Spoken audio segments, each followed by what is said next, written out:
Good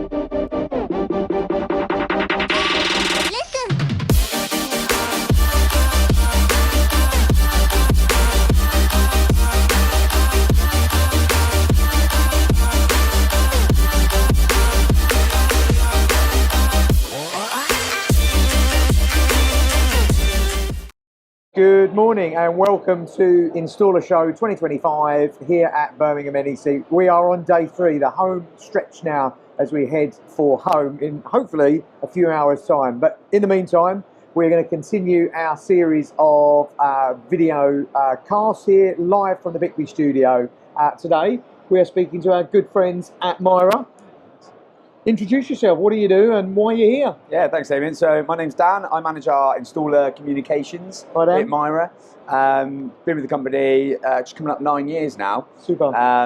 So yeah, really excited to be here. This is such a rare opportunity to actually be able to speak to our audience face to face, get the candid feedback. It's the stuff we want to hear. Absolutely. Some good, some bad. It's what we want. Okay, well, all feedback's good feedback, Absolutely. Right? So, is this your first time at the show? No, we've been doing this show, gosh, almost since I started. So, amazing. So yeah, you've seen it grow then. Absolutely, yeah, from the Rico into here. So, and this is as big as I think I've ever seen it. Yeah. So listen, Mira is a very familiar brand, but nevertheless, let's introduce the brand. What is it you do, and where do you operate from? And yeah, tell us a little bit about what Mira do generally. Yeah, absolutely. So, the clue's kind of in our name. Yeah, so we're InstallerSHOW. We're a UK manufacturer. We're based out of Cheltenham. Okay.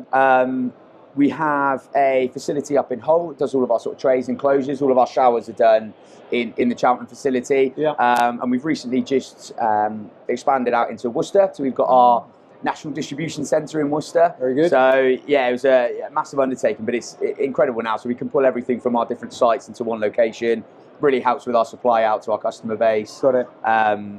So yeah, and we've been going over 100 years. Wow. So we really have that sort of history of innovation within Mira. So we're a centre of excellence globally for digital showering in the Cheltenham hub. We've got some of those engineers actually on the stands today to talk to the team. And again, yeah, we first instantaneous water heater was a Mira. First thermostatic mixer shower was a Mira. Setting records. Exactly that. First wireless digital product was us. Wow. And now we're the first to bring wastewater heat recovery and electric showers combined. So the market's changing, yeah. Sustainability. Absolutely. You know, it's obviously on the forefront of a lot of agendas, and but we'll come on to that in a minute. So, so obviously we're at InstallerSHOW. Installers must be important in your journey, and I have to say, and thank you, of course, for your sponsorship of our organisation. It's very clear that you guys are, you know, committed to the installer. But you're doing something a little bit different here at the show. So you want to tell us a little bit about that? Yeah, so we really understand the installers. So we've been working with them for 100 years. You know, they are the cornerstone of our business, and we appreciate as a market leading brand that we have a responsibility to do something above and beyond just do good products. We do that anyway. That's by the by. But we understand with the installer that there is a lot of invisible pressures that go onto their job. It's not just going out and doing the job. It's managing your business. You've got to be a marketeer. You've got to be customer service. You've got to be a manager of people. You know, all of that, as well as trying to get home to put your kids to bed. Understand, yeah. You know, eat a decent meal whilst you're out on the roads, not always going to Greg's for your Port Wellington. So it's those kinds of elements that we think and we've understood. You know, we've done some research. We understand it can be a lonely job at the same time. And really, what we're trying to do is build a community of support in those other areas. Sure. Like, we'll do a good product for you. That's a given. But if we can support you from a financial standpoint, if we can support you from business advice, if we can help you nutritionally, wellness, all of these elements, that's where we're really trying to make a difference. Say partnerships like this are amazing. Gives us an opportunity to support the industry.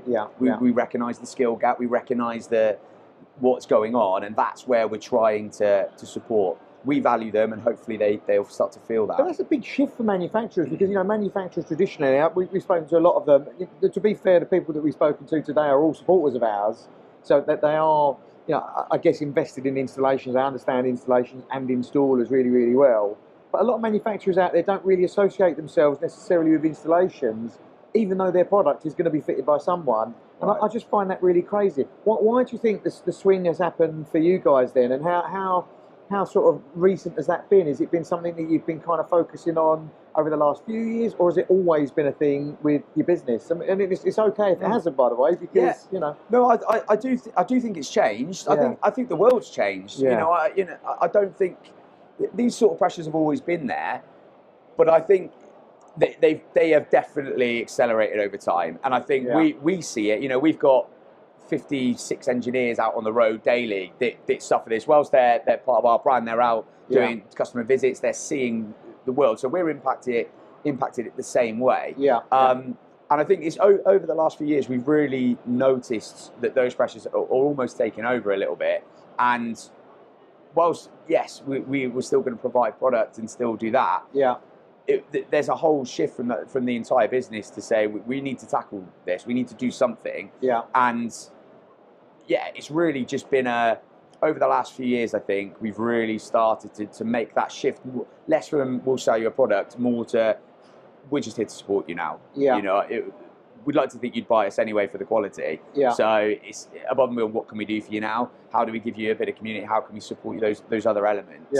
So it's definitely been a shift, in recent times, and I think the climate suggests it needs. I think that's fair. So in terms of, you mentioned something earlier about skills gap. You know, it is on the agenda now. People are talking about it.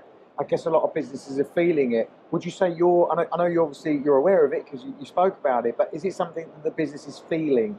Can they see this skills gap that is kind of emerging? Yeah, absolutely. And it's associations like yourself, it's partnerships across the industry that I feel it needs a bit of PR almost, the industry. It does, I feel like, we do a lot of outreach out into colleges and those areas. And when we're speaking to people, what do you want to do for your career? I think there's almost a bit of a stigma around, if you're not good in school, go and do a trade. It's a familiar story. Right, it couldn't be further from the truth, right? You speak to anybody, anybody that's on the tools doing the job. They're doing all right. It's science and maths. They're doing all isn't right. it? They're incredible at it. You think, and maybe not in an academic field, it doesn't feel like that. So, but you see what they can apply and the skills that they've got. And the money that they can make. Most of the most successful people I know. And this is they're in the trade. You think, I don't know why, it just doesn't feel like kids are seeing that option, or seeing it as, an aspiring place to be. Do you know what? I think, I had this conversation, I think it was on day one, but I think Theresa May, when she was Prime Minister, actually in support of apprenticeships. So she wasn't being anti-apprenticeships in any way, shape or form. She was talking at a university, and she said that sadly we live in a society whereby apprenticeships are great, but for other people's children. And we kind of don't aspire for our own kids to go through that apprenticeship sort of process, because academic learning, university essentially, is the sort of number one thing for parents. I wonder if it is parents, and whether the parents are actually not necessarily the problem, but perhaps the reason why kids are not deciding to come into vocational careers. That could be the issue. Potentially. I just look at the apprentices we've got through our business. We've been doing apprentices for 70 plus years. Apprenticeships, all in different guises, from engineering to business. Ingrained. So the actual bit, a lot of our senior leaders have come through our apprenticeship program. They are, our finance or ex-finance director had come through the apprenticeship program. Our now operations director was an apprentice of ours. So we see exactly that. And you say the knowledge that they gain and bring by doing it on the job versus going to university or wherever it is. I think you can see the proofs in the pudding. Absolutely. They're incredible. So I think it's a business, isn't it? So I think if you blink and you don't pay enough attention to it, you think it's just you under a sink fitting a bath or a kitchen work surface. But actually, for the next generation, this is a real business opportunity for people to come in, and it's not unusual for tradespeople to grow empires fairly quickly. Which is something that we both champion, which is really, really good. On the subject then of business, I understand that there's some stuff going on your stand around business advice and guidance. What's happening there then? Absolutely, we've got a small to medium business coach, Mr. Mark Ellis, who's actually on the stage giving out free consultations. He's a genius. But this is the thing, when we talk about these pressures, exactly as you said, what tends to happen is you can grow your business out, you then start getting people working for you. To make that kind of jump from I'm going to come off the tools to scale my business is a massive step. Huge. A lot of people struggle with that, letting go, almost giving the reins over to their Yeah. team for them to go on and scale. And then Yeah. what ends up happening is you end up doing both. Yeah. And then that's where you get to your burnout stage, and who do you talk to about that? Where do you get that coaching? Where do you get an opportunity to say, you know, I'm really struggling in this area. Yeah. You know, I'm fantastic at the job, but I'm not. Maybe I can't scale it because I haven't got the, you know, I haven't set my expectations properly or my standards, you know, to everybody. Can I get good people in? All those kinds of things. So this is what we've done over this week. It's just basically offered free sort of business coaching essentially through Mark. And what he's doing is basically having a consultation. He's a coach at the end of the day. You know, he's there to get you to get to the right answers. Start thinking about it. Yeah. There's no one size fits all, but there are ways in which you can manage certain areas. There are techniques you can put into place to help you in those areas. And he's been phenomenal this way. I think it's something different to understand because it's nothing to do with our products. It's nothing to do with that. And so that is really different. I think for me, it just demonstrates the level of thinking that manufacturers in your business in particular are sort of going to in terms of trying to understand and support the installer. Because you're right. You know, these exhibitions traditionally is, you know, fill your stand with as much of your product as you possibly can, and get blokes typically to touch and feel it and move it and want it. You know, that's essentially what you want. So you've gone and done something completely different because clearly you understand that, you know, in order for people to be there buying your products and fitting your products, that they actually need to be fairly solvent in terms of business. It's smart. It's a really smart tactic, I have to say. Oh, I appreciate that. Thank you. I mean, I just hope if someone can take something away from this week, if they've come and seen us, even if it's a 5-minute conversation, and it's one little small tip that they've taken, because it's not just from the business side that we've got. So we do the products that we've got on the stand. We've got the experts in, right? The MPD team are in, the service team are in. They're there again, giving kind of what we do, best practice, how we understand our products. To say that here's a little tip, a trick. When you're on the job, might say it saves you an hour on the job. That's an hour you could be reading your kid a bedtime story, right? Absolutely, absolutely, and having that bit of balance in your life. Yeah, exactly that. I absolutely love that, and I have to say I applaud you for taking that approach. I think it's smart. I think it's brilliant. I think it's giving something back, but it's also actually supporting small businesses to be better, which is great for the entire industry. So hats off to that. Fantastic. Thank you, I really appreciate that. So what next for you guys then? So obviously a business that's very forward thinking. You know, you're looking at technology. You're innovating, and that's for sure. That's very evident. What next for you guys? So what are we going to see over the next 12 to 18 to 24 months?